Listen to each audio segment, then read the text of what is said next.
saluda Luis Abigura Rodóndez.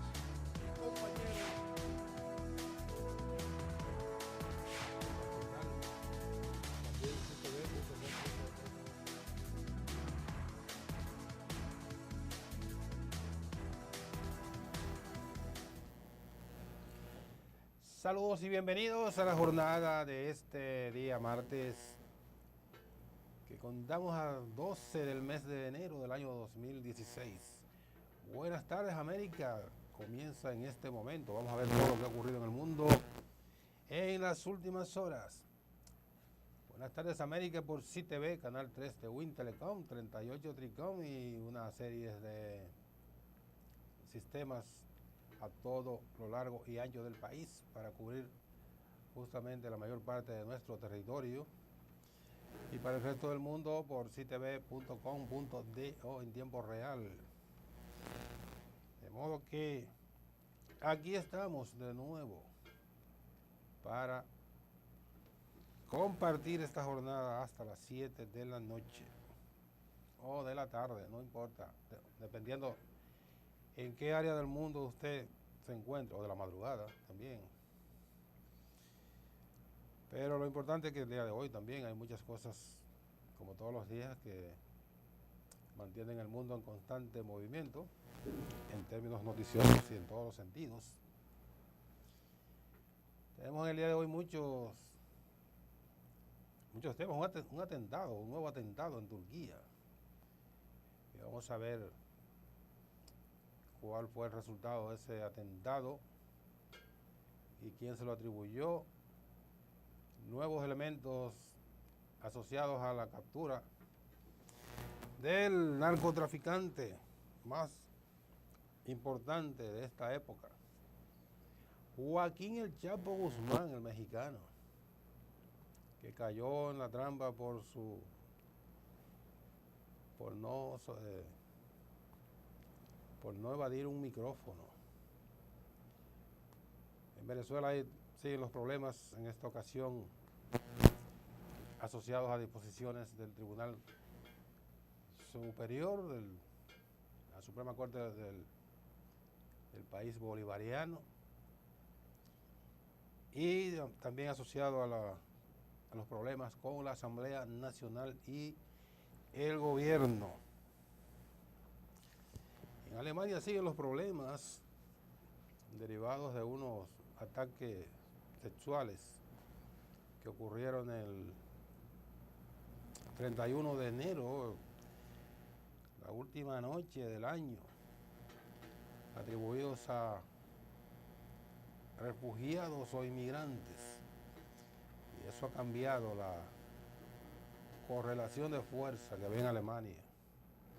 Mejor dicho, la correlación de simpatías cambió de estar muy anuentes con los refugiados a estarlos repudiando. Se volteó la torta en perjuicio de los refugiados. Aquí en el país, obviamente, sigue el tema político, que es el más importante, que atañe ahora mismo a todo el país. En Haití ¿qué pasó? Están recordando un nuevo aniversario del terremoto del año 2010, con las mismas penurias con que nació Haití como nación en el año 1804. Lo mismo. Caricón, con toda su hipocresía, está llamando a respaldar a Haití, claro, de boca, obviamente, sin darle un peso ni permitir que un inmigrante haitiano ingrese a esos territorios. Y así por el estilo, muchas cosas que vamos a ver en el curso de esta jornada de Buenas tardes, América. Las condiciones del tiempo. Se mantienen bajas las posibilidades de precipitaciones en todo el territorio nacional a causa de la incidencia de una circulación anticiclónica en los niveles medios de la atmósfera, conforme el último reporte de la Oficina Nacional de Meteorología. Sin embargo, dice Meteorología que ese sistema meteorológico genera un viento de componente este-sureste que, unido a los efectos locales, podría provocar el arrastre de núcleos nubosos para dar lugar a la ocurrencia de lluvias débiles de débiles a corta duración. Y al final de esta tarde y las primeras horas de la noche, hacia las provincias de Samaná, María Trinidad Sánchez, Atomayor, El Ceibo, La Romana y La Altagracia. Para mañana seguirán siendo escasas las posibilidades en gran parte del país de que ocurran lluvias y las temperaturas se mantendrán agradables. ONAMED también informó sobre un sistema de baja presión no tropical localizado a unos 1.600 kilómetros al suroeste de las Islas Azores. Este sistema posee probabilidades medias de 40% de convertirse en un ciclón tropical o subtropical en las próximas 48 horas, no ofreciendo ningún peligro para la República Dominicana. En la capital de la República, el día ha estado mayormente soleado con nubes dispersas. Las temperaturas, la máxima entre 28 y 30 y la mínima entre 19 y 20 grados centígrados. Esas son las condiciones del tiempo para las próximas horas, según informa Meteorología. En los Estados Unidos se mantiene un frío terrible. En la costa noreste, en el medio y en el norte, frío hasta más no poder. Mucho frío. Mucho frío. Entonces, en el aspecto político de la República Dominicana, decíamos que sigue dominando, obviamente, estamos en un año electoral, el panorama político. Pero antes de eso vamos a ver cómo han estado los precios del petróleo en los diferentes mercados, las diferentes variedades de petróleo. Por ejemplo, de Texas, que es el que nosotros consumimos en el país, o el que se usa de referencia, vemos en la pantalla cómo está bajando 3,18%,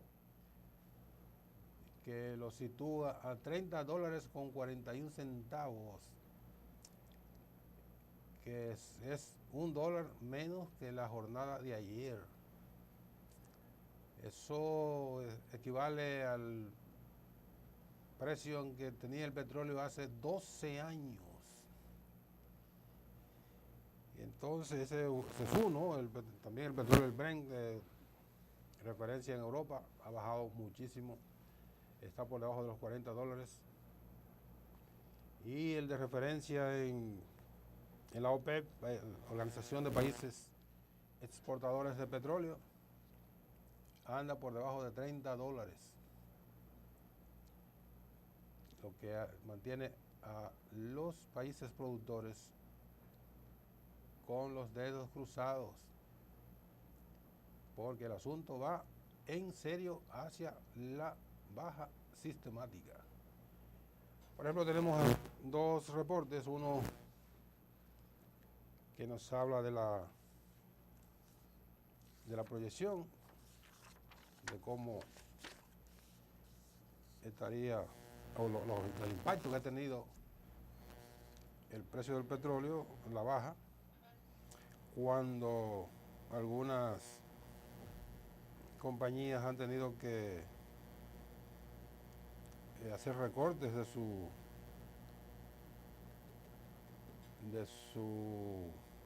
personal, como por ejemplo la BP, que es la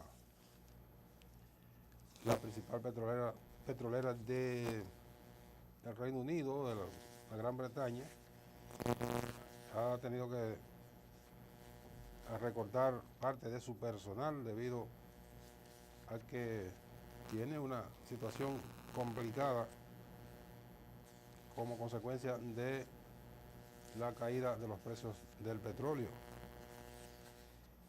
Dice, es un reporte que ha habido, un reporte que ha tenido que votar, literalmente, como decimos en el país, ha tenido que votar más de 4.000 empleados de su plantilla de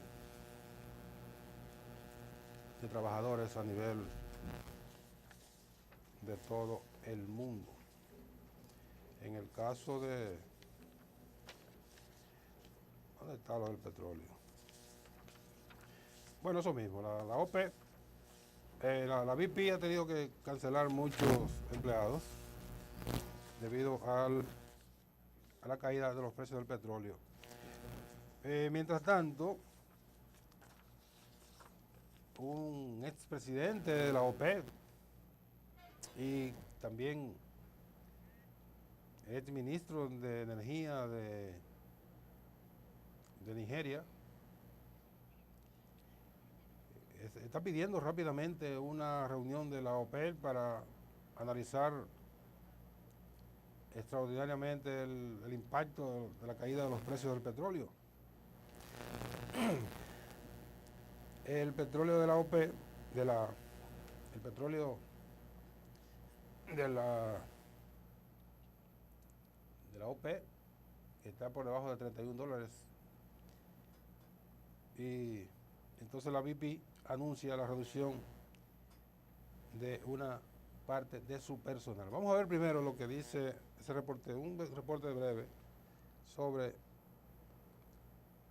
la baja del petróleo y lo que dice la BP, que ha tenido que reducir su personal. Esa es la número 8 del guión. Vamos a ver.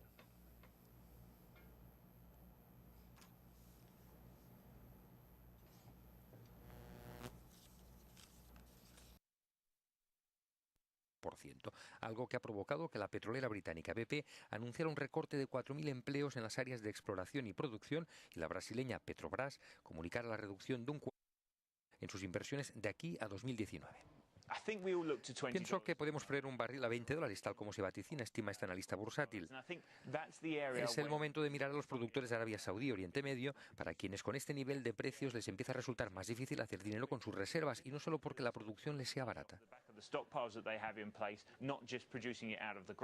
Concretamente, el precio del barril de Brent llegó a bajar a $30,43 y el de Texas a 30,41, nuevos mínimos en 12 años. Las divergencias en el seno de la OPEP sobre una posible reducción de la producción aún tensa más los mercados. Nigeria ha pedido una reunión extraordinaria de la organización en marzo, pero Arabia Saudí se sigue negando. Ahí está, eso es lo que la preocupación. Y entonces vamos a ver el reporte con lo que dice el expresidente de la OPEP, el exministro de Energía de Nigeria, que pide una reunión urgente del cártel petrolero de la OPEP. Productores que en un momento dominaban el mundo, eran los que fijaban en los precios y hacia se movía la decisión de la OPEP, hacia allí corría el petróleo, el precio del petróleo, pero eso cambió radicalmente. La OPEP ya funciona como un negocio particular que nadie le hace caso. Vamos a ver el nigeriano, adelante. El ministro de Recursos Petroleros de Nigeria, que presidió la OPEP hasta fines de 2015, quiere convocar a una reunión extraordinaria del cártel a principios de marzo para estudiar el desplome de los precios del crudo. Un grupo siente que es necesario intervenir. Otro grupo cree que aunque lo hagamos, solo representamos el 30 o el 35% del mercado. El 65% del mercado está fuera del OPEP y a menos que tengamos a ese 65% en la mesa de negociaciones, no podemos cambiar la dirección del mercado. Aclaró de todas formas que todavía hay que consultar con los Estados miembros de la organización. Por ejemplo, con la poderosa Arabia Saudita, que hasta ahora ha rechazado reducir su producción para evitar la caída de precios. El petróleo se ha desplomado en los últimos días a sus niveles más bajos en 12 años, en torno a $31 por barril. Pues bien, bueno, viniendo del país, el presidente de la Junta Central Electoral, Roberto Rosario Márquez, ha dicho que ya ese organismo tiene en su poder los recursos correspondientes a la que debe entregar a los partidos políticos como parte del financiamiento estatal. Esos recursos correspondientes al año pasado, que lo va a entregar en ese dinero en cuestión de días. Mientras tanto, los que corresponden a este año, que es una apropiación mucho mayor por tratarse de un año electoral, estarán siendo entregados en el curso a más tardar en los próximos 2 meses, lo que significa que las organizaciones políticas estarán bollantes con el reparto de casi 2.000 millones de pesos del presupuesto suyo y el mío, el presupuesto que nosotros contribuimos a solventar con los impuestos. Entonces ahí le corresponden al PRD, al PLD y al Partido Reformista en partes iguales casi 1.500 millones de pesos. La otra parte se distribuye, eso corresponde al 80% del presupuesto. El 20% restante se distribuye entre todos los partidos que en las pasadas elecciones, que es el último referente, no consiguieron el equivalente a un 5% mínimo de la votación nacional. También se distribuye ese 20% en función de la cantidad de votos que alcanzaron esos partidos. El Partido Reformista, que consiguió un 6%, tendrá la misma cantidad de dinero que el PRD, que en las pasadas elecciones, recordemos, alcanzó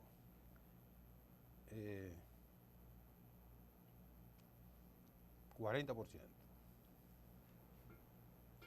Porque Hipólito obtuvo 47%, pero ahí están los porcentajes que aportaron, por ejemplo, el partido Moda, que es el cuarto partido en la boleta en orden de votación, el partido de Atoe de Camps, el PHD, esos grupos minoritarios que aportaron el 7% que completó la votación del PRD para que Hipólito Mejía obtuviera un 47%. En el caso del PLD y sus aliados, recordamos que el PLD obtuvo un 38% y el 13% restante, para que Danilo Medina ganara con el 51% y alguito, fue aportado por el Partido Reformista y los demás aliados. Por eso el PRD está en el número 1 de la boleta, porque como de partido a partido consiguió un punto y pico por sobre el PLD, que aunque ganó las elecciones quedó por debajo en votación de manera individual. Entonces dice el presidente de la Junta que La proclama para la campaña electoral podría hacerse en los 3 primeros días del próximo mes de febrero, para lo cual el pleno de ese organismo lo está discutiendo esta semana. Informó que los ciudadanos solo podrán ejercer el derecho al voto en los comicios de mayo, atención, con la nueva cédula de identidad y electoral, cuyo plazo de renovación vence este viernes. Rosario dijo que se reunirán con los delegados de los partidos en audiencia pública mañana para explicarle cómo va el proceso de cedulación. A uno le resulta medio extraño porque recordamos que cuando se iba a cerrar el plazo anterior para la nueva cédula, había inmensas colas en todos los locales de la Junta. Pero una locura, eran una cola de varias vueltas a las manzanas donde estaba la Junta, donde está la Junta, los locales de la Junta. Y trabajaban hasta las 12 de la noche, sábados y domingos, día feriado, lluvia, sol y sereno.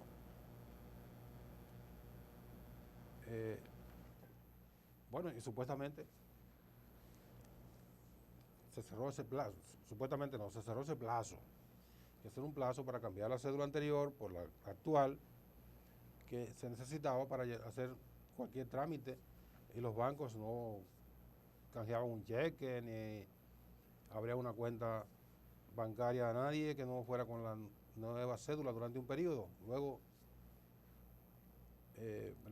durante un periodo breve, se permitió el uso de la cédula vieja.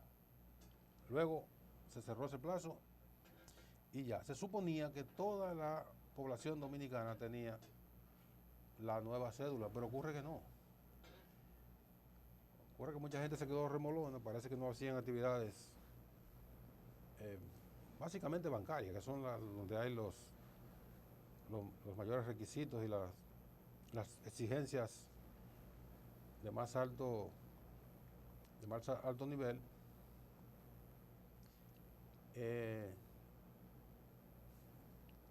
Tanta gente que, según ha dicho la Junta, la población que no dispone de la nueva cédula andaba antes de la Navidad, que fue cuando se dio un reporte, andaba por 800,000 dominicanos que no tenían la nueva cédula. Me pregunta, pero ¿y tanta gente se quedó sin sacar la cédula? Porque cuando pasó la marea de que todo el mundo dejó el tema para última hora, de repente los centros volvieron a la normalidad. Habían 1, 2, 3 personas que iban y la gente desapareció.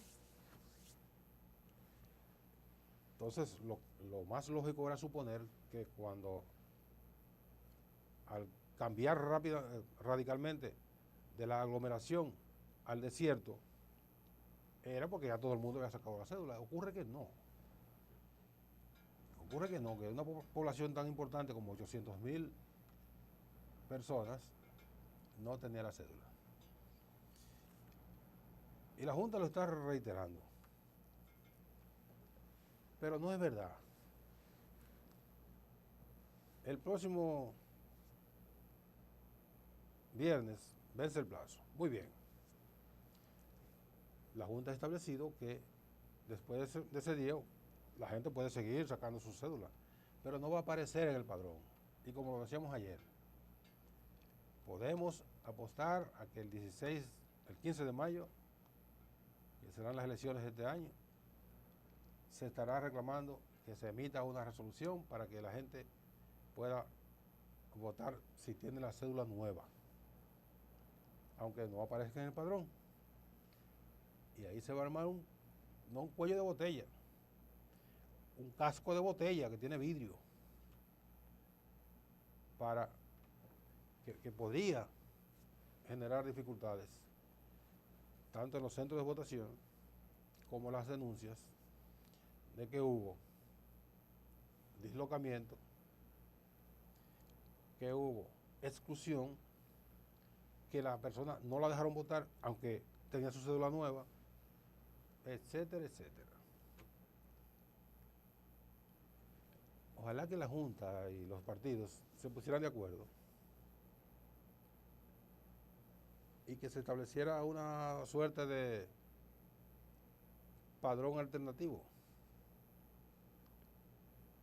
Un padroncito, el padrón grande con todo el que ha obtenido su cédula en tiempo oportuno, y un padroncito enviado a las mesas electorales adicional, por si alguna persona que esté en esa condición de que tiene su cédula nueva y no está en el padrón grande, pudiera ir fuera a votar, y de común acuerdo con los delegados y la Junta se pudiera permitir a la gente votar no observado, sino un voto válido, porque de lo contrario veremos las denuncias y sobre todo del que pierda. El que pierda seguro, aunque también es un remolón que no ha ayudado a su gente a cedularse en tiempo oportuno, el que pierda va a comenzar a alegar que hubo dificultad para votar. Y como todos sabemos, digo todos no, como yo sé quién va a perder, yo sé quién va a protestar. Vamos a la pausa. Venimos ahora.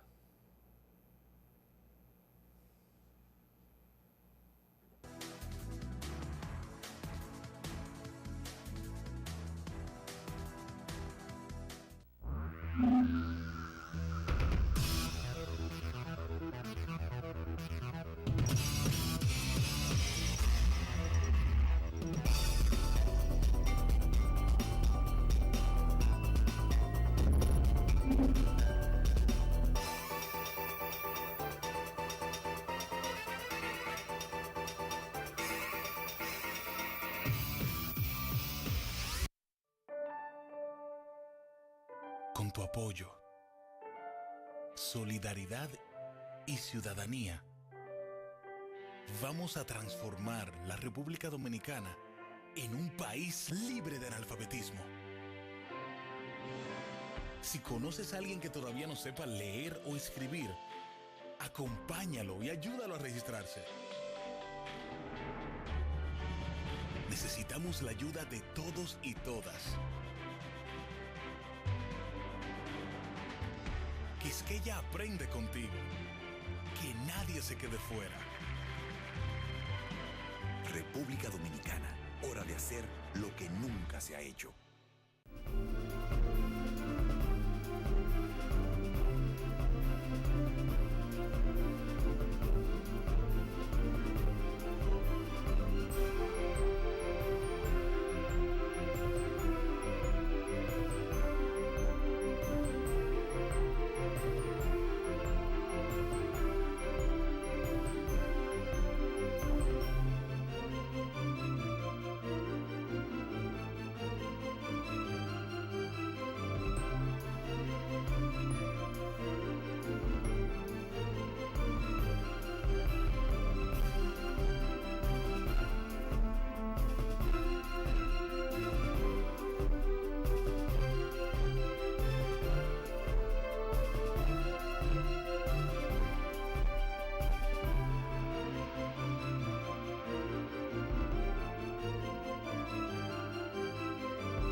Este año mereces más.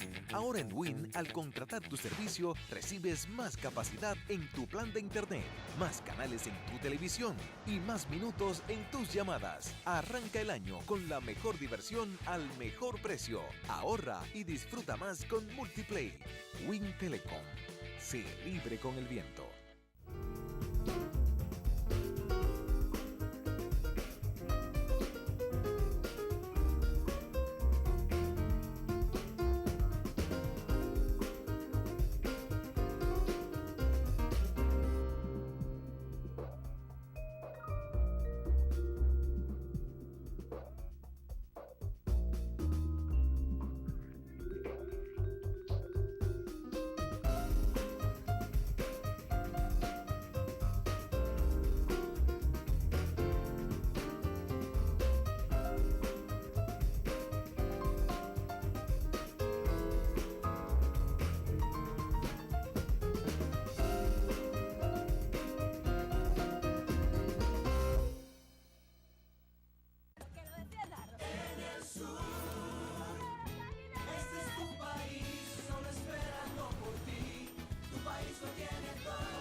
Donde quiera que vayas, hay una aventura por descubrir. Conoce tu país.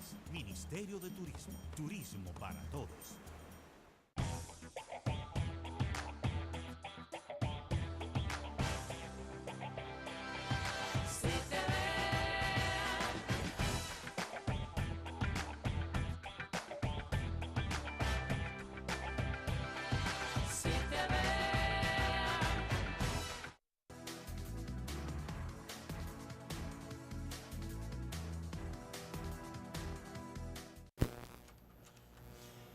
Seguimos en Buenas Tardes América. La aerolínea Air France, que es de capital francés, confirmó que se ha encontrado el cadáver de un hombre en el tren de aterrizaje de uno de sus aviones y señaló que está a disposición de las autoridades para esclarecer lo sucedido.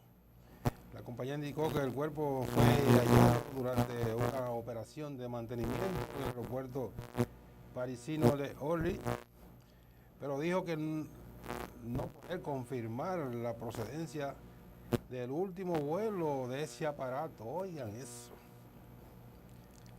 Los medios franceses señalaron que el avión, un Boeing 777, aterrizó el pasado sábado en la capital francesa procedente de Sao Paulo, en Brasil. Un polizón que quería llegar de Brasil a París, a Francia, imagínate, metido en el tren de aterrizaje de un avión. Oye, la gente es una cosa del diablo. La desesperación es lo más terrible que hay.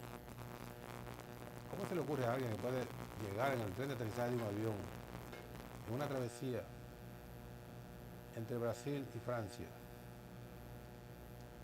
Estamos hablando de 9 horas de vuelo a una altura de 39.000 pies. Ahí arriba, suponiendo que pudiera soportar meterse y que las ruedas no lo aplastaran, el frío lo mata. A una hora ya la hipotermia lo manda para el carajo. Tenemos a Ramón Mercedes con su reporte de esta tarde desde Nueva York. Ramón, buenas tardes. Sí, buenas tardes, Necio Encarnación. ¿Cómo anda el mundo neoyorquino? ¿Aló? ¿Cómo anda el mundo neoyorquino? El mundo neoyorquino está sumamente frío hoy, con posibilidades de agua-nieve. Todavía no ha caído, pero está bastante frío. La temperatura puede sentirse con el factor del viento a unos 17 grados. y ya el sol se acuesta a las 4:39 de la noche. Buenos días, buenas tardes a los amigos televidentes en la República Dominicana y todo el universo del programa Buenas tardes América por el canal 3 de WIN Telecom y 38 Tricom. Las noticias desde la capital del mundo, Nueva York.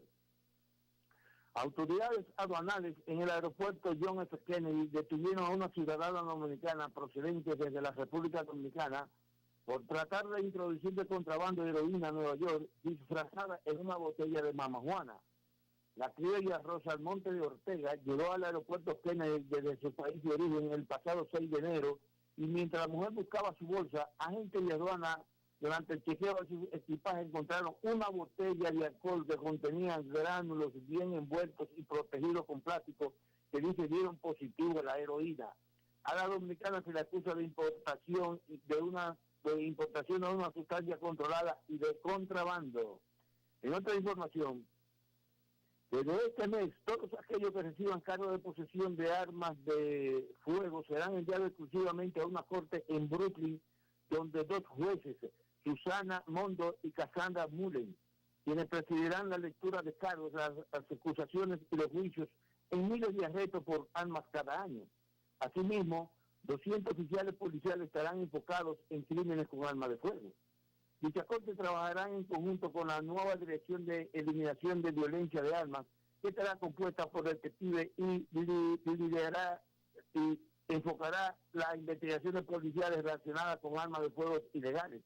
Con esta nueva iniciativa, llamada Project Fast Track by City Hall, el alcalde Bill de Blasio busca posicionar la seguridad pública en la ciudad de Nueva York. Este esfuerzo llega luego de quejas el año pasado por parte de agentes policiales de que algunos jóvenes portadores de armas no enfrentaron tiempo de prisión luego de ser arrestados. Durante el 2015, las autoridades policiales arrestaron a 3.221 personas portando armas de fuego ilegales en Nueva York para un incremento de 10.4%, debido a que en el 2014 solo arrestaron 2.940. De esa cantidad de detenciones el pasado año, 42 corresponden a los vecindarios dominicanos de Washington High, donde la uniformaron 42 personas, para un incremento en esos sectores de un 83%, debido a que en el 2014 solo arrestaron a 23. Y con relación a lo que usted planteaba hace un momento, Nelson, de las asignaciones económicas a los partidos políticos, a mi entender, la democracia le sale bastante cara al país nuestro, porque por más recursos que le entregan a los partidos políticos, como que el sistema democrático no se afianza, como que no le da el resultado a la población. Porque ese conocimiento que le entregan principalmente a los tres partidos políticos, PLD, PRD y el Partido Reformista, le entregan cada mes 17.887.885 pesos, 17 millones y pico. Eso tiene un equivalente de 397.552 dólares mensual, es decir, $99,000 semanal y diario, 13.000 y pico de dólares. Imagínate, la democracia sigue igualita. De todas formas, Ramón me estoy informando desde Nueva York. Bueno, Ramón,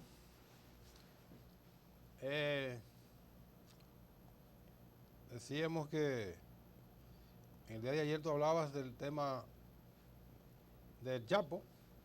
Parece que Texas es que lo va a reclamar con más vehemencia por haber presentado algunas evidencias de que este maleante llevó a cabo actividades criminales en ese estado.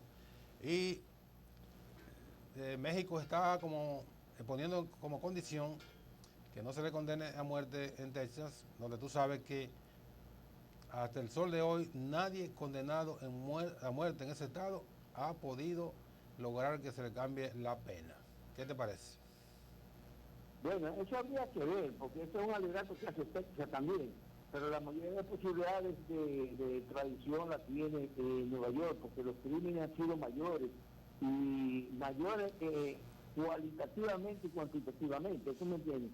Hay que ver cómo se va a desarrollar el proceso de tradición, porque ahí veo que y un reporte de las autoridades de migración de allá y de parte de su abogado también, de que el asunto pudiera tomarse más de un año. Pero también si los abogados litigan bastante, podría tomarse 4, 5, 6 años, quién sabe. Sí. Esperemos a ver, esperemos a ver. Bueno, habrá tela para cortar por muchos ratos, ¿verdad? Sí, así es. Muy bien. Gracias, Ramón Mercedes, desde la capital del mundo. Hasta el próximo reporte. Bueno, el Comité Nacional de Salario, que depende del Ministerio de Trabajo, aumentó un 15% al salario mínimo en todo el territorio nacional en diferentes áreas del sector construcción y para los trabajadores que prestan servicio en salud, rehabilitación y educación de personas con discapacidad y servicios a terceros de condiciones de gradualidad. De acuerdo con un comunicado, los sectores beneficiados con el reajuste salarial fueron los plomeros, que trabajan a destajo, o sea, por ajuste, carpinteros y otros trabajadores de esa rama de la construcción. La propuesta de aumento fue presentada en varias reuniones que sostuvieron en el Ministerio de Trabajo los representantes de ese sector laboral y los funcionarios del ministerio. Están incluidos, como dijimos, trabajadores del sector salud, pero de un sector muy especializado, que no incluye a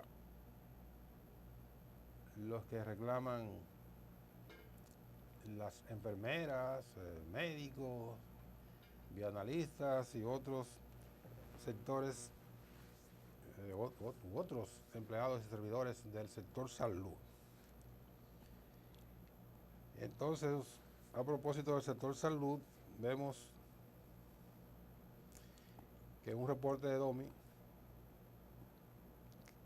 que veremos a continuación, habla de que hay problemas en el pago en el hospital Robert Reid Cabral de la capital, que es el principal establecimiento de pediatría en la República Dominicana. Adelante, Domi, con este reporte.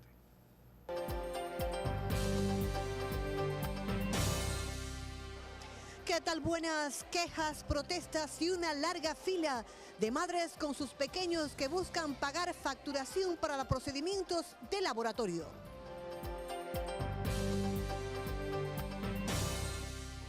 Los laboratorios de Robert Reid Cabral lucen con una larga fila, abarrotados de madres con sus pequeños pacientes que buscan facturar diversos procedimientos de laboratorios. Se quejan de que están aquí desde las 5 de la mañana buscando atención y que la fila es larga y que le dan preferencia a otras personas que llegan más tarde. Se observó durante la larga fila, que podemos ver a mi espalda, cómo las madres se quejaban de que están aquí desde muy temprano en la mañana con sus pequeños, con diferentes padecimientos y que no logran facturar sus procedimientos para laboratorios. Oh, pues nosotros estamos aquí desde las 7 de la mañana ahí y es un desorden, entran tú el que llega último, lo dejan pasar antes, es un desorden que hay aquí. Ese niño es especial, que tiene prioridad ahí, no quieren nada y metiéndose. Estoy facturando, voy a facturar unos análisis. 5 de la mañana. La niña que la tengo mala y que con un oído malo. Un desorden que hay. Un desorden entrándose la mujer y adelante, colándose y los porteros ahí dejando entrar a todo el mundo con un desorden. Aquí tiene que poner una seguridad que sirva, que aquí no sirven las cosas. Mire, yo salí de las 3 de la mañana de allá de Ocoa, en la guagua de las 4. Tiene que poner una seguridad que sirva.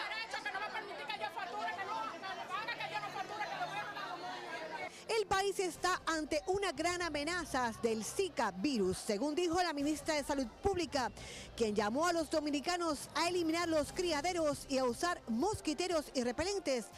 Llamó a las mujeres embarazadas y en edad reproductiva a tomar en cuenta que es necesario enfrentar esta situación y que el país está amenazado ante el Zika. Recordemos que este virus tiene los mismos síntomas del dengue. Le damos seguimiento a esta información a través de nuestro túnel de conectividad.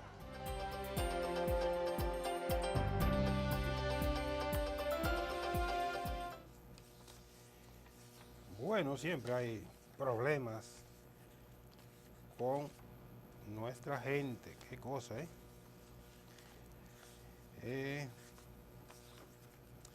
Bueno, un atentado en Turquía el día de hoy dejó al menos 10 personas muertas y otras 15 resultaron heridas, en su mayoría extranjeros, confirmó el gobierno turco.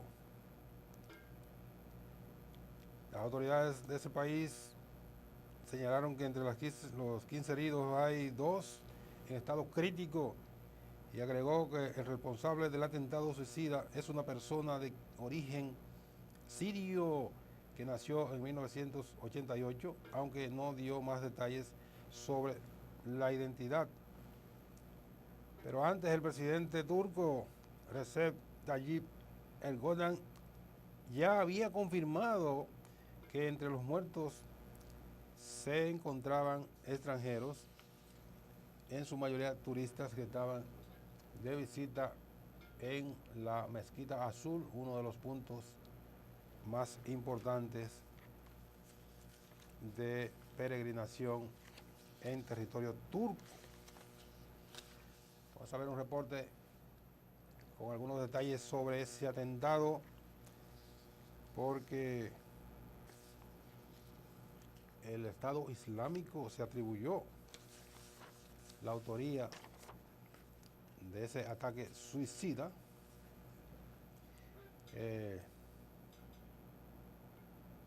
señalando que estaba cobrándose algunos agravios que supuestamente que ha hecho el Estado turco contra la banda terrorista llamada Estado Islámico. Vamos a ver el atentado y luego vamos a ver un reporte, un análisis que habla de que en algo totalmente contradictorio, el apoyo de Turquía supuestamente al Estado Islámico se está revirtiendo contra ese país. Veamos el reporte del atentado en Turquía. Adelante.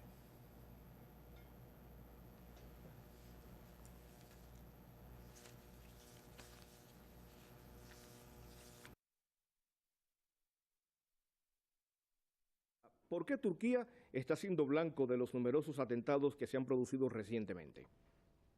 A ver, hay un adagio, hay un refrán en lengua castellana que dice: quien siembra viento recoge tempestades. En el fondo lo que está ocurriendo a la Turquía de Erdogan es que precisamente su apoyo al terrorismo al final le acabará pasando factura a su propio pueblo y a su propio país. No es baladí, no es ninguna tontería que en este momento el ejército turco esté bombardeando ciudades del sur de Turquía, desde un arco que se extiende desde el lago de Van hasta la ciudad de Diyarbakir, en el sur, cerca de la frontera siria. Se está utilizando armamento pesado contra la población y el riesgo de que, como respuesta, alguno de estos elementos acaben atacando al propio centro, a la propia capital, sea Estambul o Ankara, es un tema que estaba ahí presente, que era posible. Y ahí se ha visto ahora precisamente este hecho absolutamente reprobable, ¿no?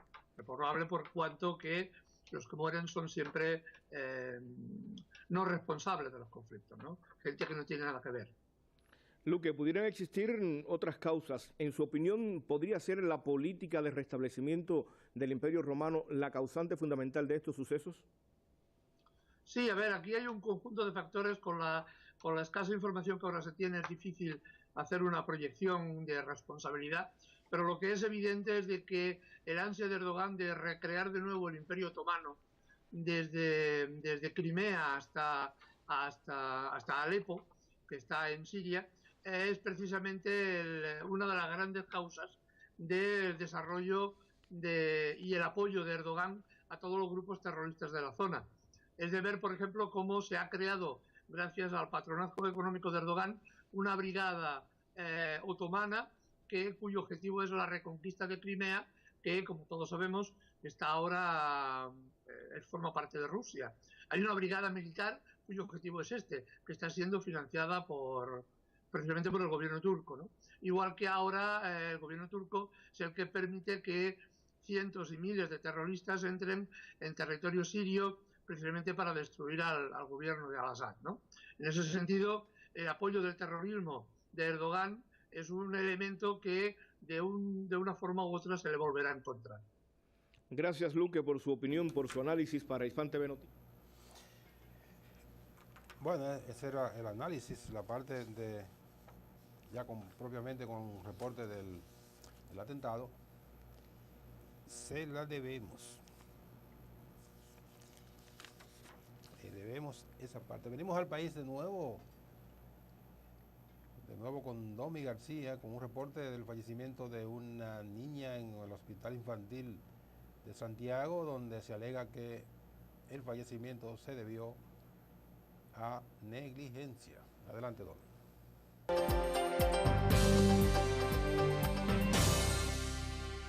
¿Qué tal? Buenas. La muerte de una menor en los brazos de su madre esperando atención médica en un hospital de Santiago ha causado indignación y pesar en el país.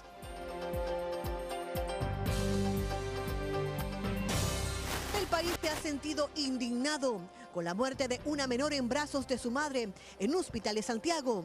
La menor de 1 año esperaba en brazos de su madre ser atendida en la sala de emergencias del Hospital Arturo Grullón de Santiago. Esto ha causado gran pesar en el país. El número del ticket de la madre era el 55 y la pequeña llegó con alta fiebre, una fiebre muy alta. Narra la madre que la pequeña convulsionó en sus brazos y que después, al llegar los médicos a atenderla, ya era muy tarde. El entierro de la pequeña se realizó en un barrio de Santiago. Gran pesar ha causado esta muerte. Las autoridades aún no han pronunciado una palabra sobre esta situación en Santiago. Le damos seguimiento a esta información a través de nuestro túnel de conectividad.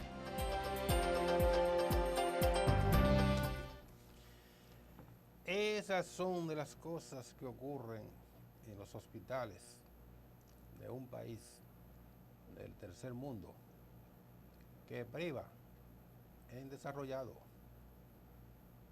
y no ha dado el primer paso para el desarrollo. Vamos a otra pausa y venimos de inmediato con más contenido en Buenas Tardes América.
descubrir. Conoce tu país. Ministerio de Turismo. Turismo para todos.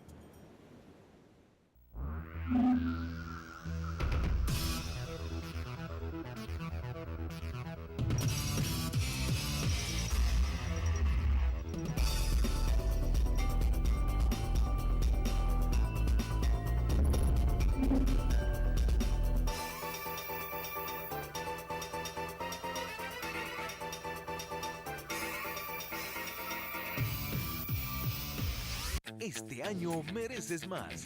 Ahora en Win, al contratar tu servicio, recibes más capacidad en tu plan de internet, más canales en tu televisión y más minutos en tus llamadas. Arranca el año con la mejor diversión al mejor precio. Ahorra y disfruta más con Multiplay. Win Telecom. Sé libre con el viento. Con tu apoyo, solidaridad y ciudadanía, vamos a transformar la República Dominicana en un país libre de analfabetismo. Si conoces a alguien que todavía no sepa leer o escribir, acompáñalo y ayúdalo a registrarse.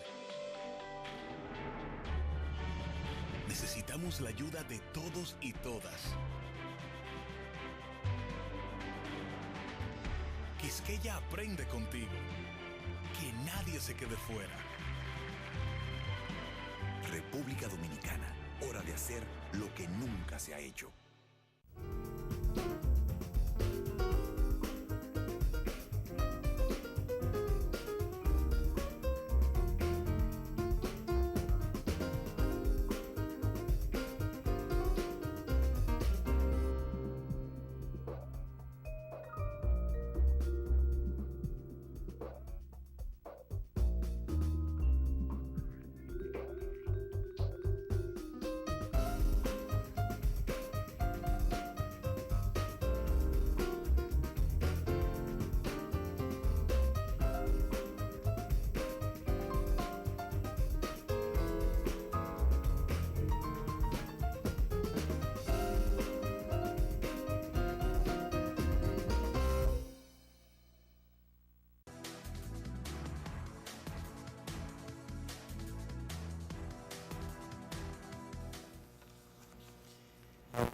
Gracias por seguir con nosotros. El Tribunal Supremo de Justicia de Venezuela ordenó dejar sin efecto la juramentación de 3 diputados opositores que habían sido incorporados a la Asamblea Nacional por la mayoría opositora y declaró nulos todos los actos que tome el cuerpo legislativo mientras se mantengan activos los congresistas suspendidos. Por su lado, el diputado opositor y constitucionalista Juan Miguel Mateus descartó que la directiva del Congreso haya incurrido en desacato y sostuvo que la sala electoral no es competente para declarar nulos los actos de la Asamblea Nacional. Tenemos reportes sobre lo que está pasando con esa disputa, que es apenas el comienzo, lo que tiene que ver con la confrontación planteada desde el primer día entre la Asamblea Nacional y el gobierno venezolano. Vamos a ver ese reporte. También hay un reporte de que la oposición trata de meter una ley de amnistía para que sean puestos en libertad los dirigentes opositores que han sido procesados, están detenidos en ocasión de los disturbios que hace más de un año dejaron más de 40 muertos en diferentes ciudades de Venezuela y que hubo destrozos inmensos contra la propiedad pública y privada. Y ya el gobierno ha advertido, el presidente Nicolás Maduro ha advertido que una ley de amnistía sería observada, sería vetada por el Ejecutivo. Vamos a ver lo que dispuso el Tribunal Constitucional. Adelante. El máximo órgano del sistema judicial de Venezuela ordenó a la directiva de la Asamblea Nacional dejar sin efecto la juramentación de los 3 legisladores opositores impugnados, así como proceder a su desincorporación.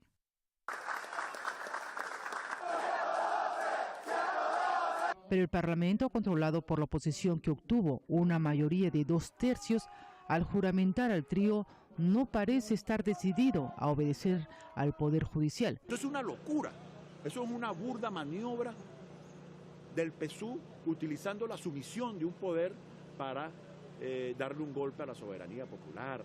Mientras los diputados oficialistas insisten en que la orden debe ser respetada, piden al Parlamento tomar medidas necesarias lo antes posible. Lo lógico, lo sano, lo democrático es que esa directiva de la Asamblea Nacional haga una sesión ordinaria donde ese acto en sesión ordinaria, en una plena pues, toda la plenaria de la Asamblea, ese acto de juramentación sea revocado.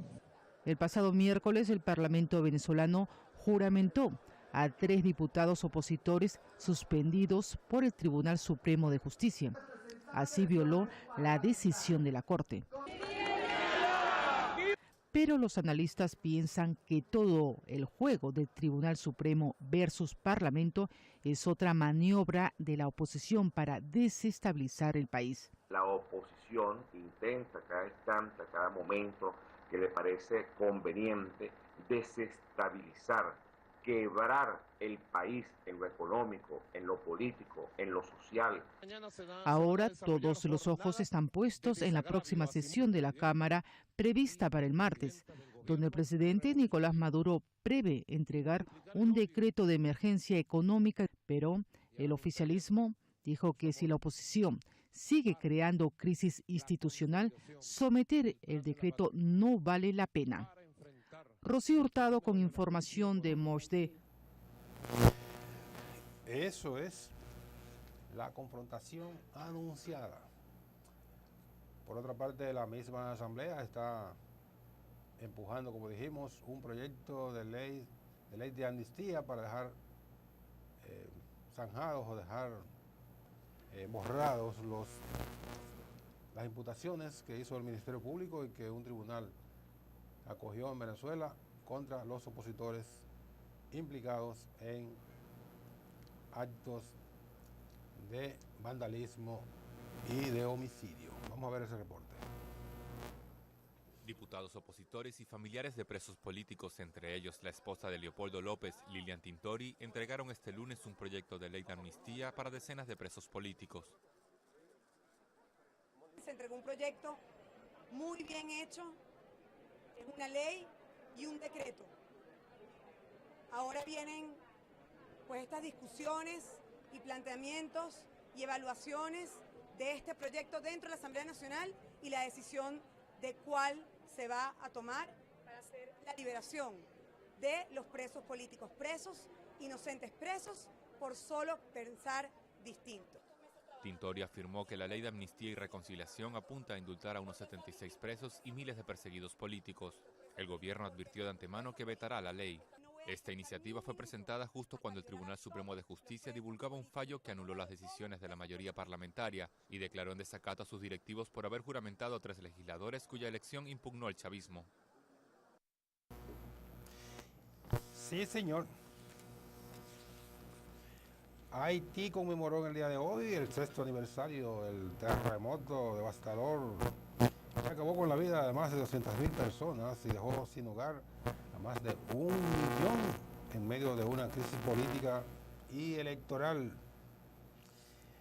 El aniversario se conmemora 12 días antes de la segunda vuelta de las elecciones presidenciales previstas para el 24 de este mes, aunque existen dudas al respecto, puesto que solo un candidato, el oficialista Jovenel Moïse, es el único que está participando, no así el contendor Jude Celestin, que no ha salido a hacer campaña. Según la Constitución, el actual presidente Michel Martelly debe entregar el poder al ganador de esos comicios el próximo 7 de febrero. El 7 de febrero y hay unas elecciones que no se sabe si van a tener lugar. Qué cosa, ¿eh? La Comunidad del Caribe, mejor conocida como CARICOM, se unió hoy al llamado internacional por un mayor apoyo a la reconstrucción de Haití al cumplirse el 6º aniversario del terremoto del día 12 de enero del 10. En un escueto comunicado, CARICOM detalló que el aniversario está marcado por múltiples llamados a la comunidad internacional desde distintos frentes para aumentar los esfuerzos de rehabilitación de espacios y hogares para los muchos haitianos que aún siguen desplazados. Después de 6 años, el país se encuentra en situación precaria, con más de la mitad de la población viviendo en solares y con muy pocas construcciones que respeten las normas antisísmicas. Todo se trata de discursos y comunicados, pero ni un peso para Haití. Como si con buenas intenciones y con comunicados y llamados y bla, bla, bla, los haitianos pudieran resolver su problema, sus problemas, que son múltiples, de falta de vivienda, de salud, de higiene, de educación, de todo. De todo, como dijo una amiga. Muy bueno estar discursiando desde posiciones muy tranquilas. A lo mejor en una reunión donde hay un banquete, parte de esa comida que la tiran a la basura después. Hacemos un llamado a la comunidad internacional para que acudan en auxilio de Haití. Hipócritas y malvados. Es lo que son, sobre todo CARICOM, cuyos miembros, Barbados, Trinidad y Tobago, Bahamas, Jamaica, el paisito del cabrón ese que acabó con nosotros, San Vicente y la Granadina, todos cuando atrapan a los haitianos, ingresan a sus territorios, los meten en jaulas, como si fueran leones o si fueran fieras de cualquier categoría de la selva, los aíslan y luego los meten en barcos y los regresan a Haití. Mientras, con discursos y por los medios de comunicación, llamando a la solidaridad. Son unos malditos, eso es lo que son, definitivamente. Son unos malditos, malvados, que no merecen ni siquiera la pena de que uno se refiera a ellos como hijos de puta, que es lo que son. Eso es lo que son. Malos en grado extremo. La revista estadounidense Rolling Stone publicó hoy el video completo con la entrevista realizada por el actor Sean Penn al Chapo Guzmán cuando el capo se encontraba aún en fuga. En el video de 17 minutos de duración, Guzmán responde en español a las preguntas enviadas por Penn a través de su teléfono y son leídas por una persona que no aparece en las imágenes. Grabado en lo que parece ser un teléfono móvil, el narcotraficante viste una camisa azul estampada y gorra y aparece sentado al aire libre mientras responde a las preguntas. Y recordemos que en las imágenes que pasamos ayer incluso se escucha un gallo cantando. Otro gallo cantará ahora a partir de que fue recapturado el Chapo Guzmán. Vamos a ver lo que se ha denominado como el Chapo dentro de la última guarida. Ahí se ve diferentes ajuares. Vamos a ver.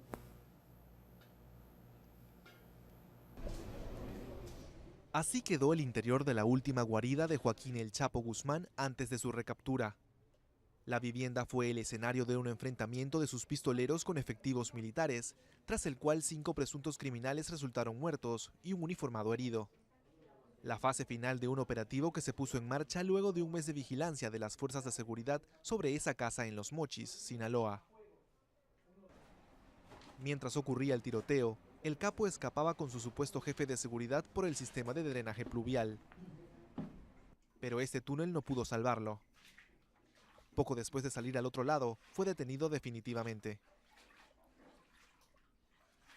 En las inspecciones de la vivienda hallaron DVDs de la producción televisiva La Reina del Sur, en la que una narcotraficante es interpretada por Kate del Castillo, la actriz que gestionó la entrevista entre el capo y el actor estadounidense Sean Penn. La Fiscalía Mexicana indicó que un aspecto que permitió rastrear a Guzmán fueron movimientos en su intención de filmar una película autobiográfica. El encanto de una cámara y de un micrófono perdieron al Chapo.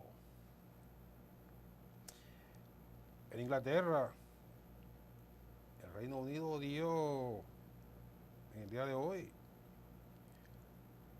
un adiós masivo en los medios de comunicación al afamado músico británico David Bowie, cuya imagen y reportes aparecen en todos los diarios de Gran Bretaña en el día de hoy. Vamos a ver un reporte al respecto.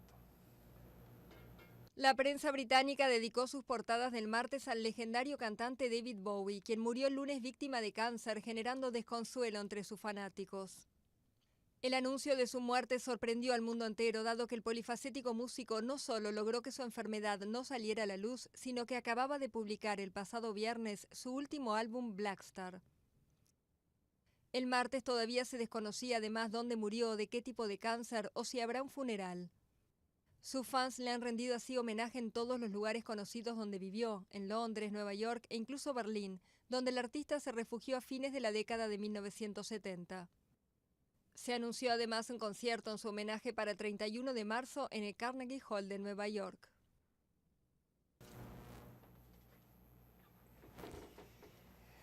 Bueno, adiós a un gran ícono de la música, no solo en Gran Bretaña, sino en todo el mundo angloparlante. Vamos a la última pausa y venimos de inmediato para completar la jornada del día de hoy de Buenas Tardes América.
vayas, hay una aventura por descubrir. Conoce tu país. Ministerio de Turismo. Turismo para todos.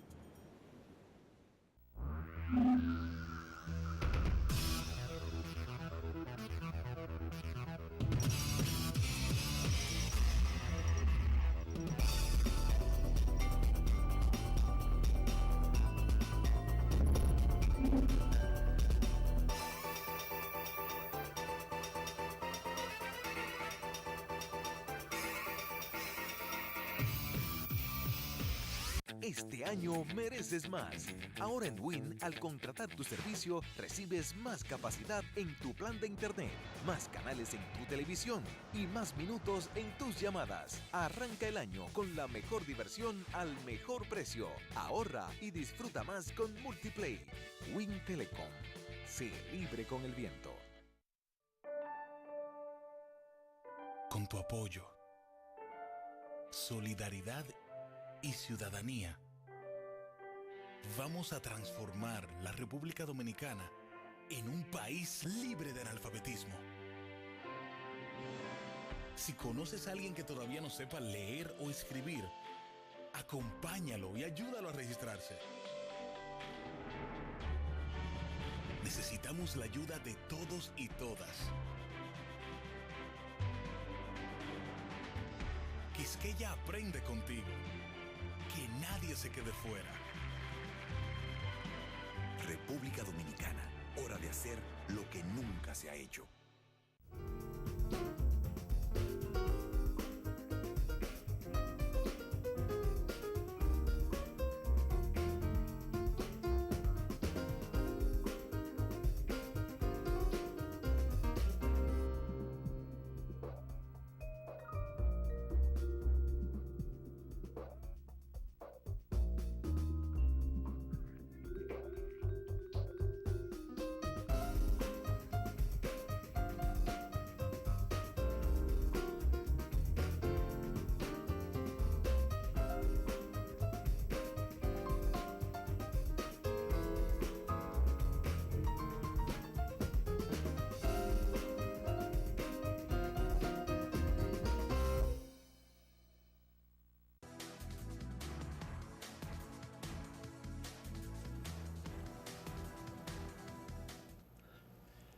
Varias notas del ámbito judicial. El presidente del Tribunal Constitucional afirmó este martes que el Código Procesal Penal es el código de la delincuencia y abogó por una nueva legislación que contribuya a reducir los actos delictivos y la violencia. El doctor Milton Rey Guevara manifestó que todo el mundo sabe que hace años viene señalando que la legislación del Código Procesal Penal era y es el código de la delincuencia. Agregó que su posición está escrita y no es nada nuevo, y citó que está estampada en el libro Opinión Constitucional de su autoría. Entiende que se debe hacer un análisis de esa legislación para adecuarla a las nuevas realidades y cambiar ese código garantista que beneficia a los delincuentes que se van rápidamente hacia la calle después de cometer cualquier acto criminal. En otra nota, el presidente de la Suprema Corte de Justicia, el doctor Mariano Germán Mejía, afirmó que el trabajo armónico con los demás poderes del Estado contribuye con el desarrollo social y traza la política de cogobierno. El magistrado manifestó que con ello se garantiza a los ciudadanos el acceso a los diferentes tribunales y de respuestas a sus diferendos. Señaló que en ocasiones ha referido el criterio divergente entre los actores, pero hoy día, mediante el trabajo armónico con los demás poderes del Estado, se está en presencia de un mayor desarrollo de la relación entre los ciudadanos en lo que tiene que ver la intermediación de la justicia.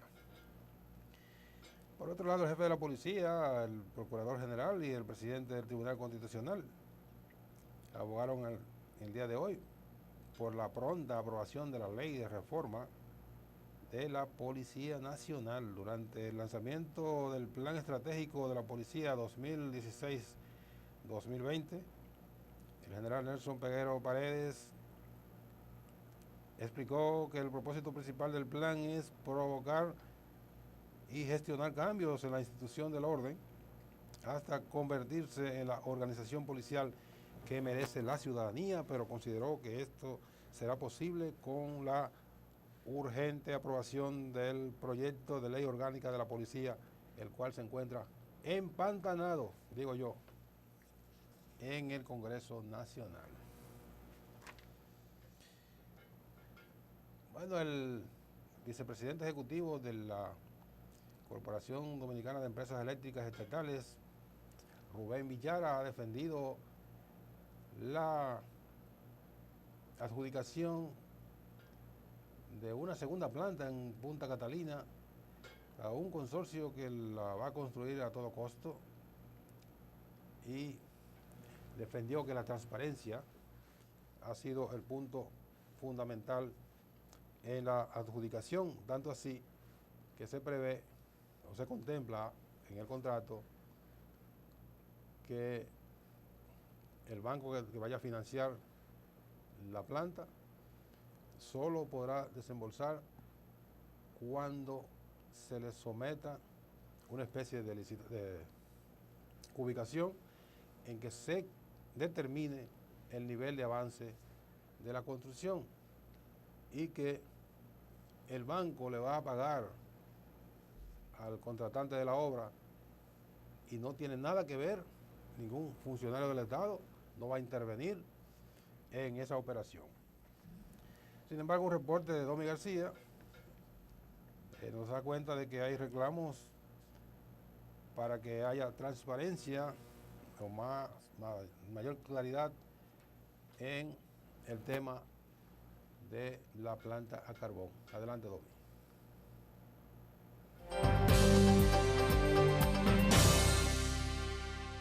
¿Qué tal? Buenas. Grupos ambientalistas piden a candidatos a la presidencia intervenir en situación de las plantas de carbón. El Comité Nacional contra la Lucha del Cambio Climático, el Instituto de Abogados para la Protección del Medio Ambiente y diversas organizaciones de la provincia de Peravia y otras localidades demandaron la intervención de los candidatos a la presidencia Danilo Medina, Luis Abinader, Minú Tavares y Guillermo Moreno.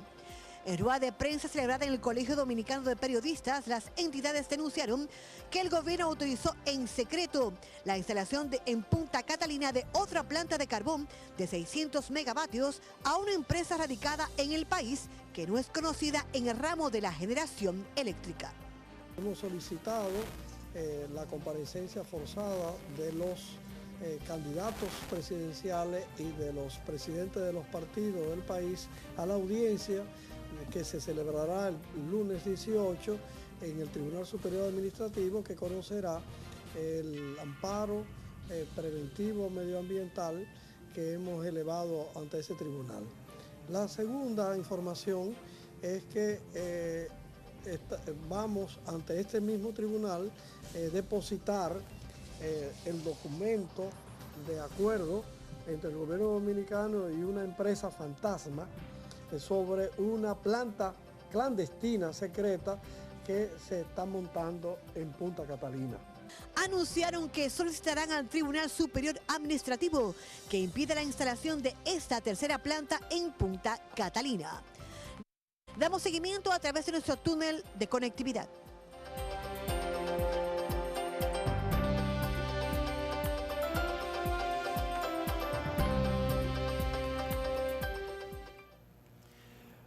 Bueno, y darle con el tema de las plantas a carbón.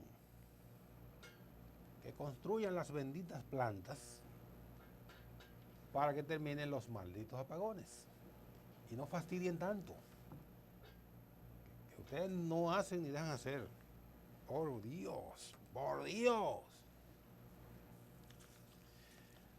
La República Dominicana será sede este año de algunos eventos, entre ellos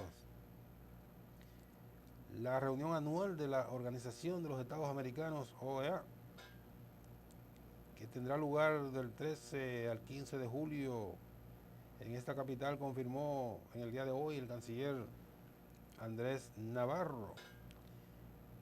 Este año el país será sede de poco más de 20 eventos internacionales que incluyen la celebración de la cuarta cumbre de la Comunidad de los Estados Latinoamericanos y Caribeños, la CELAC, una de ellas con presencias de jefes de Estado y de Gobierno. Estos eventos internacionales tendrán un costo o una inversión, no sabemos si es una inversión o un gasto, yo creo que es una inversión, de algo más de $7 millones, según calculó el canciller Navarro. Qué cosa, ¿eh? Vamos a Alemania, donde sigue dando de qué hablar y creando problemas, las repercusiones a lo que se denunció como un masivo ataque sexual ocurrido el 31 de diciembre contra mujeres en la ciudad de Colonia, Alemania, lo que ha hecho variar el criterio o el talante que tenían los alemanes frente a los refugiados, que de abrirles los brazos y acogerlos, han pasado a repudiar. Vamos a Alemania con ese reporte sobre un tema tan... Alemania es el país europeo que ha aceptado más solicitantes de asilo. El año pasado acogió a cerca de 1 millón de refugiados, la mayoría sirios que huían de la guerra. La canciller alemana Angela Merkel, muy elogiada por el espíritu humanitario de su política, describió la situación como una oportunidad para su país, una postura que reiteró hace poco más de una semana en su discurso navideño. Estoy convencida de que si abordamos como es debido la gran tarea que plantea la afluencia y la integración de tanta gente, representará una oportunidad para nosotros, porque existe una importante respuesta por parte de la sociedad civil y tenemos políticas apropiadas. Pero su tono ha cambiado radicalmente a medida que ha ido creciendo la ira por los sucesos de la Nochevieja en Colonia y en otras ciudades alemanas. Y ahora Merkel aboga por dotarse de nuevas leyes, ya que el actual arsenal legal es, en sus propias palabras, insuficiente. Defendemos que el derecho de asilo y residencia pueda ser retirado a quienes sean condenados a prisión o a libertad condicional.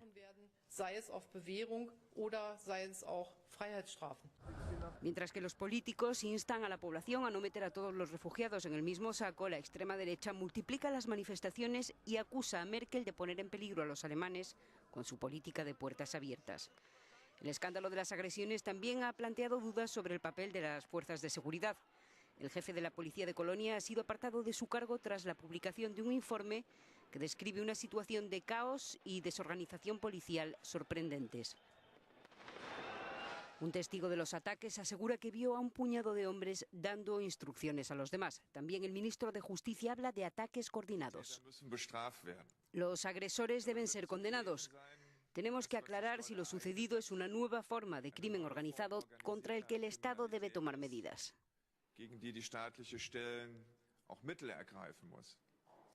Y para determinar exactamente esas medidas, la Unión Cristiano-Demócrata se reunió el sábado. En el encuentro se apostó por bajar los límites actuales para la deportación de delincuentes extranjeros, por obligar a los inmigrantes a suscribir un acuerdo vinculante de integración y por dar mayores poderes a la policía para realizar controles.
descubrir. Conoce tu país. Ministerio de Turismo. Turismo para todos.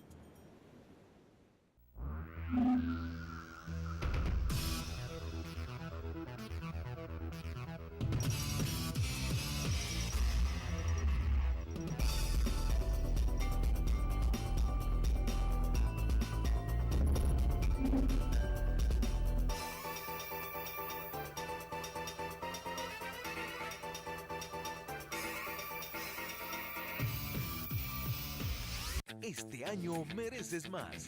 Ahora en Win, al contratar tu servicio, recibes más capacidad en tu plan de internet, más canales en tu televisión y más minutos en tus llamadas. Arranca el año con la mejor diversión al mejor precio. Ahorra y disfruta más con Multiplay.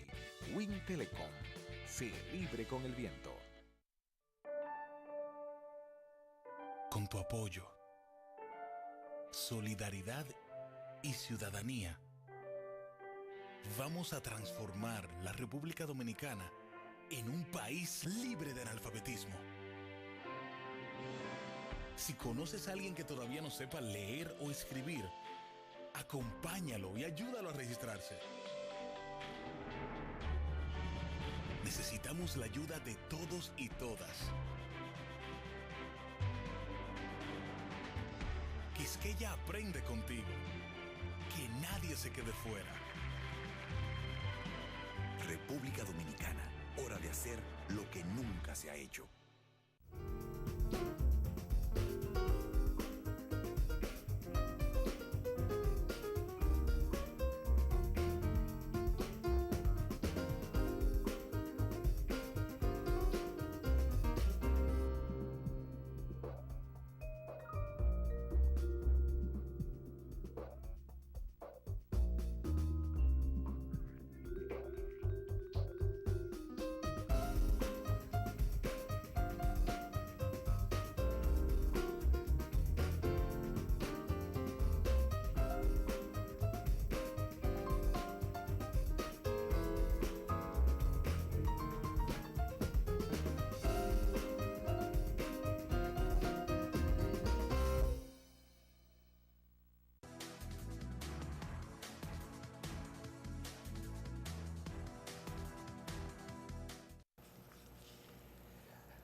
La precandidata demócrata a la presidencia de los Estados Unidos, la ex primera dama Hillary Clinton, pidió en el día de hoy que se ponga fin a las redadas para acelerar deportaciones de inmigrantes centroamericanos, pero evitó comprometerse a no deportar a menores de edad en caso de ganar la presidencia.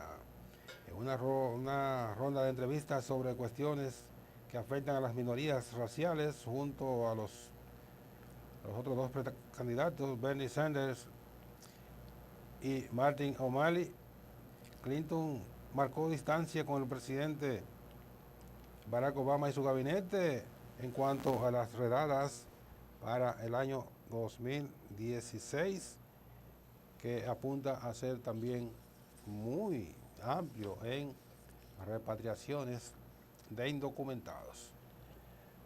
Vamos a Honduras, de un reporte justamente sobre esta cuestión. Hay una masiva deportación de hondureños desde los Estados Unidos. Adelante.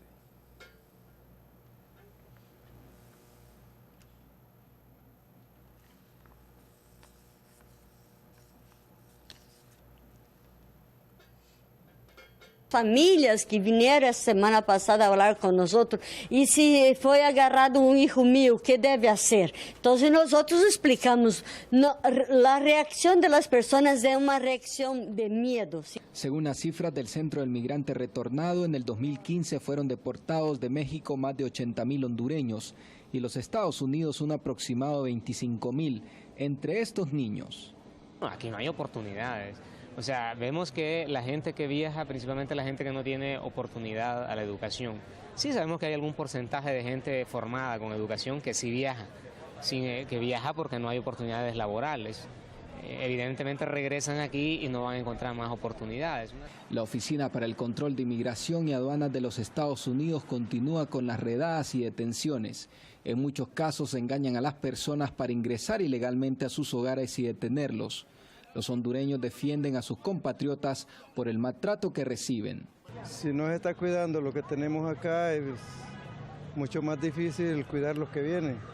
O sea, con lo que ellos necesitan, ¿verdad? Porque ellos viajan allá para mejores expectativas, porque aquí no las hay. El gobierno de Honduras dice estar preparado para recibir a todos los migrantes retornados, pero la ayuda termina al ser recibidos en las oficinas. Luego de eso, nada pasa. La preocupación es generalizada de todos los centroamericanos que viven y trabajan en los Estados Unidos, especialmente de los hondureños, al ser mayoría. Estarían siendo deportados a su país de origen, donde no hay oportunidades de empleo y la violencia arrecia. Dazaef Aguilar, Hispan TV. Bueno, y entonces, ¿y para acá cuánto repatrian a cada rato? El Nobel de Literatura, Mario Vargas Llosa, que no fue galardonado con el 12º premio Don Quijote de Periodismo por un artículo escrito sobre Cusco y publicado en el diario El País en el año 2015, consideró que el periodismo ha perdido la seriedad y la influencia que tenía. Para Vargas Llosa, el periodismo es tan importante como la literatura. Dice él, comencé al mismo tiempo mi vocación de escritor como a trabajar en el periodismo cuando todavía estaba en el colegio. Aseguró que el mayor cambio que ha sufrido la profesión es que se ha banalizado y se ha convertido en una forma de entretenimiento y diversión. Pocas veces uno tiene que estar de acuerdo con un canalla como Mario Vargas Llosa, pero está diciendo la verdad. La banalización del periodismo, donde no se investiga, no se verifica la fuente, no se contrastan las diferentes versiones, se publica cualquier porquería sin nada, sin prever las consecuencias. Todo eso es el periodismo de hoy. Y en el caso de la República Dominicana, uno se da cuenta del deterioro de la calidad, porque con solo abrir un periódico ya los leyó todos. Todos dicen lo mismo. Es como leer un libro de algunos escritores que se van repitiendo y repitiendo, y usted leyó uno y ya no tiene que leer los otros. Son sencillamente repeticiones. Ese es el caso del periodismo en el mundo de hoy. El gobierno sirio denunció en Naciones Unidas una campaña de descrédito contra el país, en lo que entiende como una orquestación para dañar no solo la imagen, sino minar las bases políticas del régimen de Bashar el-Assad. Vamos a ver un reporte con esa cuestión. Adelante. El embajador sirio ante las Naciones Unidas, Bashar al-Jafari, denunció una campaña propagandística contra su gobierno en torno a las informaciones sobre desnutrición y bloqueo en la localidad de Madaya, cerca de la frontera con Líbano. Todo esto está basado en informaciones falsas e ignora la situación humanitaria en áreas asediadas por grupos terroristas. La realidad de estas zonas difíciles de alcanzar es que o están controladas por terroristas que usan a los civiles como escudos humanos, o son los terroristas quienes impiden la entrada de la ayuda, porque son ellos quienes asedian esa área. Según Jafari, todas estas informaciones tienen la intención de boicotear la próxima conferencia de paz en Ginebra. Desde el año 2011, cada vez que el Consejo de Seguridad se va a reunir para analizar la situación en Siria, se produce una masacre con el objetivo de influir sobre el debate y también para difamar y demonizar al ejército sirio. Ahora estamos cerca de las conversaciones de Ginebra. Los saudíes están aumentando la tensión en la zona, con Irán, con Siria, Irak o Yemen, todo con el objetivo de torpedear Ginebra. Además, el enviado de Damasco ante la ONU denunció una práctica común de los grupos terroristas: robar esta ayuda humanitaria para luego revenderla a la población a precios prohibitivos. Este mismo lunes, un nuevo convoy de alimentos y materiales médicos llegó a Madaya, donde se calcula que hay unas 42.000 personas atrapadas. Los miembros del Consejo de Seguridad se reunieron este lunes a puerta cerrada con altos funcionarios de las Naciones Unidas para analizar la situación humanitaria en la que se encuentran las zonas de Siria que están bloqueadas. Desgraciadamente, Madaya no es un caso único. En Siria hay unas 400.000 personas que se encuentran atrapadas en zonas asediadas y unas 4.5 millones en zonas de difícil acceso. José Manuel Rodríguez, Hispan TV, Naciones Unidas. Sí, señor. Obama no ha cumplido su promesa de cerrar la base de Guantánamo en Cuba. El gabinete del presidente de los Estados Unidos, Barack Obama, viajará por todo el país en los próximos días para explicar los logros de su mandato y los retos que afronta la nación. Asuntos que hoy abordó el mandatario en su discurso, que abordará esta noche en su discurso sobre el Estado de la Unión. La gira del gabinete de Obama se concibe como una extensión del mensaje que trasladará hoy el presidente de la nación sobre el progreso alcanzado en el trabajo y que continuará haciendo su gobierno para mantener la senda durante el periodo que le resta hasta el 20 de enero del año próximo, o sea, algo más de un año, informó un funcionario de la Casa Blanca. Vamos a ver entonces lo que dice en la queja sobre la promesa no cumplida de cerrar la base de Guantánamo en Cuba. Adelante.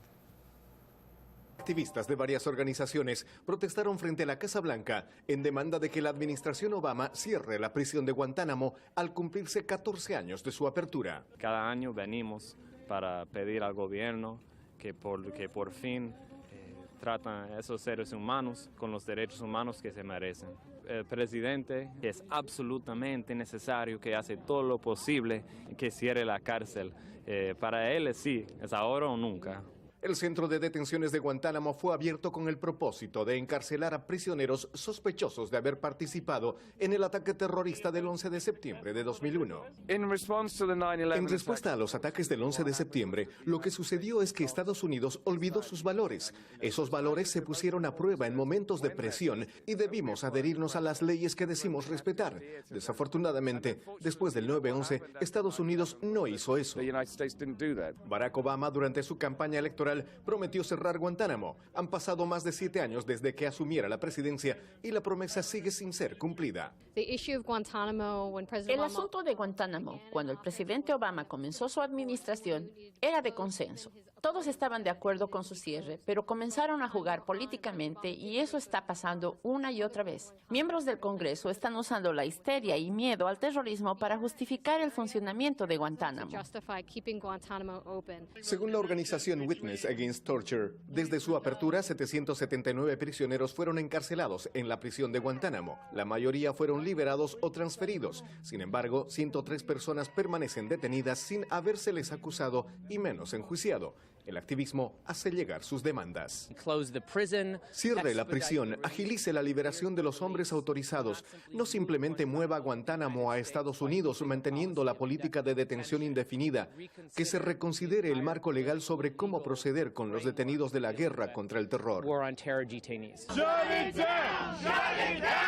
Además del cierre de la prisión de Guantánamo, el activismo exige que los responsables de las torturas sean llevadas a justicia para evitar que se repita la historia. Necesitamos ver que se cierre Guantánamo porque es una abominación legal, moral y ética. También necesitamos que todos quienes iniciaron las torturas, la detención indefinida, las entregas y los agujeros negros sean responsabilizados. Desde Washington, Alfredo.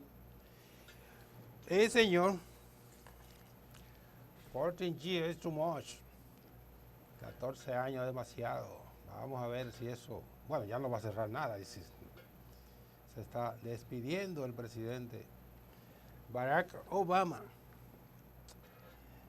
Y nos estamos despidiendo por el día de hoy. Gracias por su atención como todos los días. Mañana, Dios mediante, a las 5 de la tarde volveremos con otra jornada de Buenas Tardes América por CTV.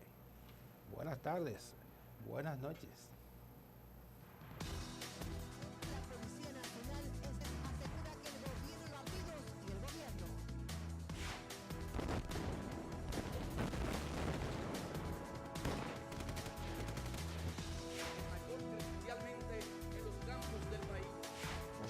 Luisa Vigura.